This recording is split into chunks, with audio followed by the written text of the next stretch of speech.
नमस्कार बच्चों, आशा आप सब स्वस्थ होंगे, अपनी पढ़ाई, परिवार और सेहत का ध्यान बहुत अच्छे से रख रहे होंगे।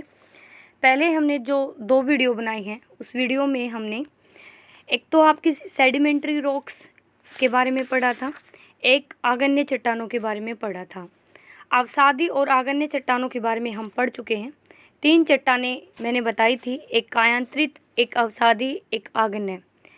तो इनका एक सबका साइकिल सा होता है। सबसे पहले एक बार दोबारा से रिवाइज करवा देती हूँ। सबसे पहले आपके पास आग्नेय चट्टानें होती हैं, ठीक है। आग्नेय चट्टानें होती हैं जो लावा से बनती हैं, लेकिन कुछ टाइम के बाद जो आग्नेय चट्टानें हैं वो बाहर आती हैं, पर्वत पठार कुछ भी बनता है। उसके बाद बाहरी एजेंट उस पर वाटर हो गया, विंड हो गया, उस पर काम करते हैं। ये सेडिमेंट्री चट्टानें इनको बोला जाता है।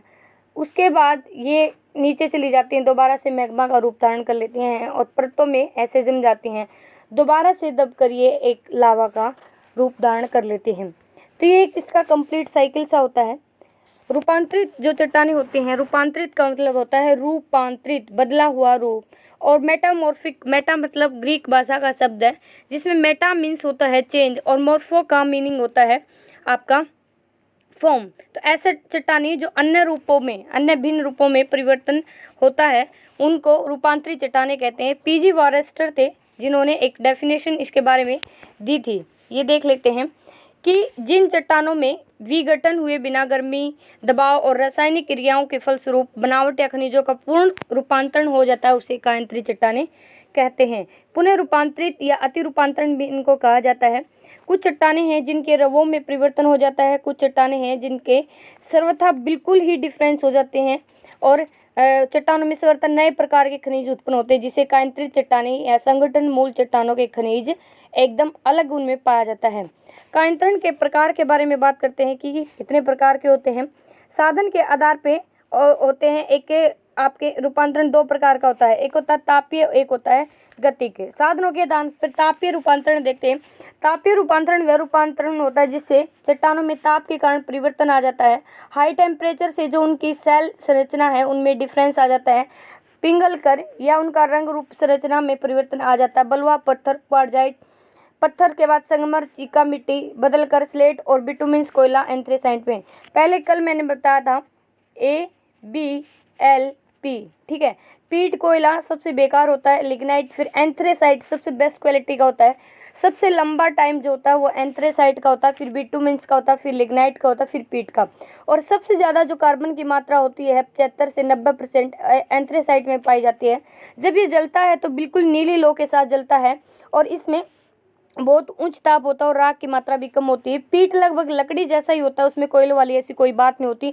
बहुत ज़्यादा धुआं छोड़ता है, बहुत ज़्यादा राख छोड़ता है और पीली लो के साथ वो जलता है। इसके बाद जो संगमरमर, चिंका, एंथ्रेसाइट, ग्रेफाइट ये चेंज होते हैं। 150 से 200 डिग्री सेल्सियस में स्लेट पुनः कायांतरित हो जाता है, जिसको पुनः रूपांतरण बोला जाता है। इसका फाइलाइट है जो एक बेस्ट एग्जाम्पल है, ठीक है। ये यहाँ पे दिया हुआ है ये वाला। उसके बाद करते हैं गतिक रूपांतरण। गतिक रूपांतरण को डायनामिक मेटामॉर्फिक भी बोला जाता है। पृथ्वी की जो आंतरिक हलचलें हैं, अंतर्जात बल भी जिनको हम बोलते हैं, जैसे फोल्डिंग की वजह से चट्टानी में भारी दबाव आ जाता है, जिससे गतिक रूपांतरण होता है। संगठन में परिवर्तन इसमें आ जाता है। और ग्रेनाइट और नीस, चिकनी मिट्टी, शिस्ट कायांतरण का एग्जाम्पल है, ठीक है। एक तो होगी आपकी ग्रेनाइट होगी, नीस होगी, शिस्ट होगी, जो पुनः रूपांतरण का एग्जाम्पल इसमें दिया हुआ गतिक रूपांतरण का। जैसे चूने की चट्टान यहाँ ये आपको दिख रही है। संगमरमर का रूपांतरण क्या कैसे हुआ है, कैसे इसमें दोनों तरफ से ताप की वजह से इसमें चेंज आ गया है, जिससे इसका रूपांतरण हो गया है। ओके, ये भाई मेटामॉर्फिक रॉक है, जिसमें आपको रूपांतरित होने के बाद ऐसे ये लहरिए से दिखाई दे रहे हैं, ये रूपांतरण है। आपने देखे होंगे संगमरमर के आपके घरों में जो पत्थर लगते हैं उसमें भी ऐसे डिजाइनिंग सी मिलती है। प्रकृति की बड़ी अजीब चीज़ है कि वो हर चीज़ में अपनी डिजाइनिंग डाल देती है ना। यहाँ भी देखो उसने कितनी सुंदर डिजाइनिंग सी डाल रखी है। ये अभी हमने किया। इसके बाद मेटामॉर्फिक रॉक का एग्जाम्पल देखा।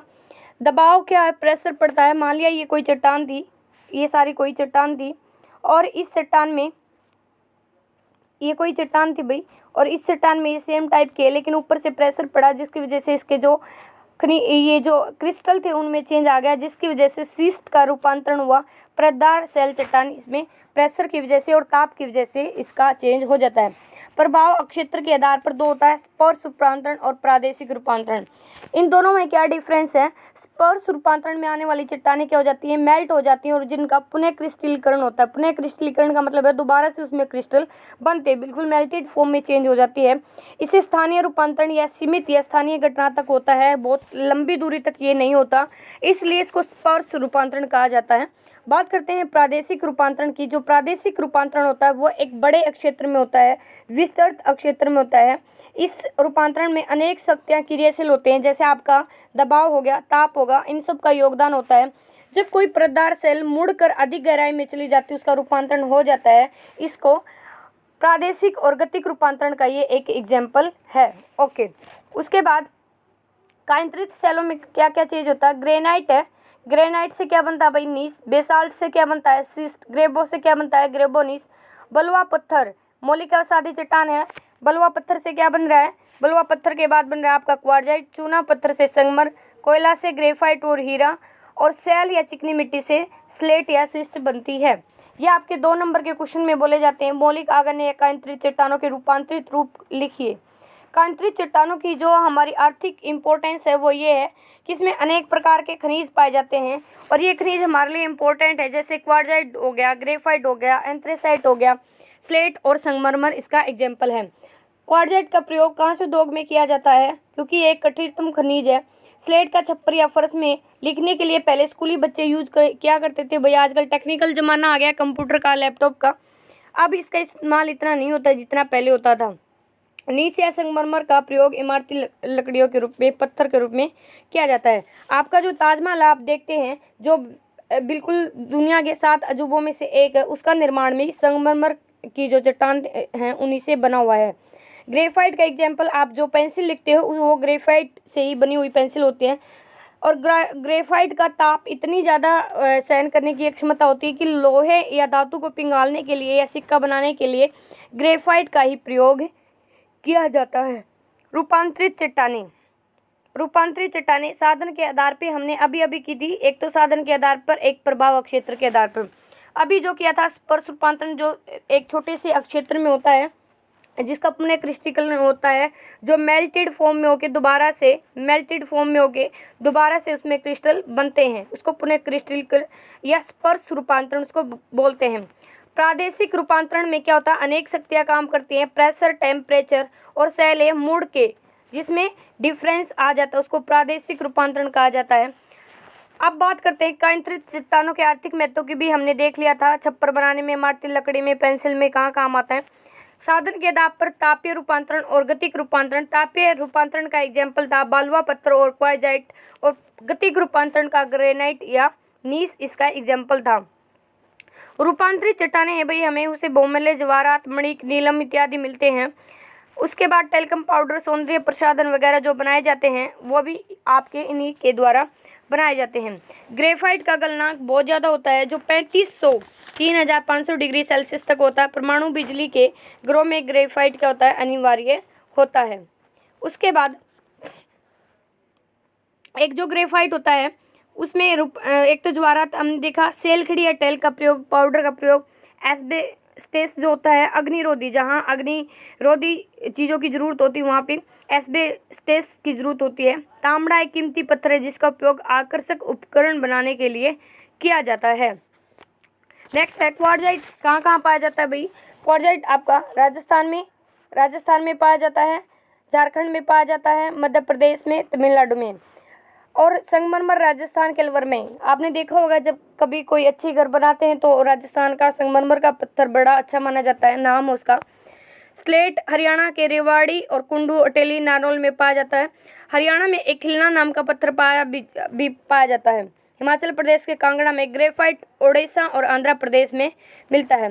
रॉक साइकिल के बारे में अभी मैंने बताया कि कोई भी आग्नेय चट्टान है, आग्नेय चट्टान के बाद वो बाहर आई, मैग्मा से लावा बनी, लावा से चट्टान बनी, चट्टानों के ऊपर इरोजन स्टार्ट हुआ, अपरदन और अपकर्षण के बाद वो कुछ टाइम के बाद अवसाद में रूपांतरित हुई और वो अवसाद धीरे धीरे जमता रहा परतों के रूप में। वो सेडिमेंट्री रॉक्स आया। सेडिमेंट्री रॉक से फिर आपकी प्रेशर आया, टेम्परेचर आया, जिससे दबाव की वजह से, टेम्परेचर और प्रेशर की वजह से वो मेटामॉर्फिक रॉक हो गई। Metamorphic rock with the passage of time earth के इंटीरियर में गई और दोबारा से मैग्मा का रूप धारण कर लिया। इसी को रॉक साइकिल बोला जाता है। ठीक है, ये एक रॉक साइकिल का फोटो दिखाया हुआ है कि आग्नेय चट्टान अगानों से वो ताप और दाब के कारण बाहर आई तो अवसादों का वो हुआ। अवसाद के बाद वो लेयर्स में जमती रही, फिर से ताप और दबाव की वजह से उत्थान और अपक्षय से मेटामॉर्फिक का निर्माण हुआ। ये आपका रॉक साइकिल था। आज आपका ये चैप्टर कंप्लीट हो गया। भाई आपको इस चैप्टर के सारे क्वेश्चन अच्छे से कर लेने हैं। पहले आपको शॉर्ट क्वेश्चन करने हैं। ठीक है, 4 चैप्टर आपके कंप्लीट हो चुके हैं और इसमें सबसे पहले आपको जो एक्सरसाइज क्वेश्चन है, शॉर्ट टाइप क्वेश्चन, और आप में ये जो डिफरेंस दिखाए हुए हैं acid rock, basic rock, sill, dyke, इनके बारे में भी अच्छे से पढ़ लेना है।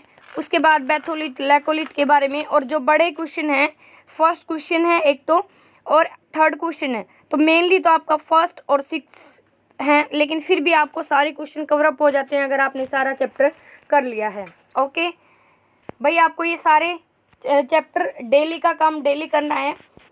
ठीक है, और कल जो नया चैप्टर स्टार्ट करेंगे हम आपका, वो आपका सेकंड यूनिट स्टार्ट हो जाएगी कल।